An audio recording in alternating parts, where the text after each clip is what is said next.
وحدہ اما بعد، عزیز ساتھیو، آئیے آج ہم ایک ایسی حدیث کی طرف آپ کی رہنمائی کرتے ہیں۔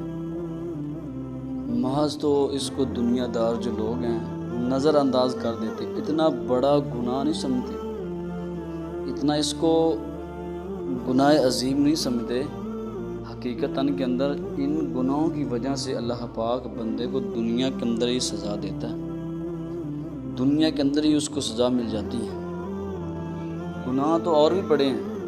ایک سے بڑھ کر دوسرا گناہ ہے، لیکن دراصل جو گناہ ہیں وہ دو ایسے عظیم گناہ جن کی وجہ سے اللہ رب العالمین بندے کو دنیا کے اندر ہی سزا دیتی ہے۔ سب سے پہلا حقیقتاً کے اندر تو نماز چھوڑنا بھی گناہ ہے، شرک کرنا بھی گناہ ہے۔ تو یہ جو دو گناہ ہیں ان کا خصوصاً اللہ کے نبی نے فرمایا کہ دنیا کے اندر ہی بندے کو اس کی سزا مل جاتی ہے۔ سب سے پہلے رسول اللہ فرماتے ہیں کہ وہ بندہ جو قطع رحمی کرتا ہے، قطع رحمی کرنے والا، صلہ رحمی کو توڑتا ہے۔ اور دوسرے نمبر پر رسول اکرم صلی اللہ علیہ وسلم فرماتے ہیں کہ وہ شخص، وہ بندہ جو ظلم کرتا ہے، ایسے شخص پر ظلم کرتا ہے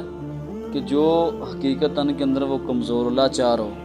تو ایسے یہ جو دو شخص ہیں، دو بندے ہیں جنہوں نے یہ فعل کیا، یہ کام کیا، ان کو سزا دنیا کے اندر ہی مل جائے گی، دنیا کے اندر ہی اللہ پاک ان کو سزا دے گا۔ اور یہ نہیں کہ دنیا کے اندر بس ختم ہوگی، قیامت والا دن ہوگا جب ان کے نامہ اعمال کا اللہ پاک ترازو قائم فرمائیں گے، تو قیامت والے دن کو بھی ان کو سزا ملے گی،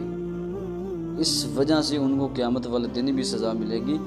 اس لیے کہ گناہ تو اور بھی بڑے ہیں، لیکن یہ رشتہ داری کو توڑنا، قطع رحمی کرنا اور اس کے علاوہ ظلم کرنا، یہ اللہ پاک انسان کو دنیا کے اندر ہی سزا دیتا ہے۔ بے شمار ایسے واقعات ہیں، مثلاً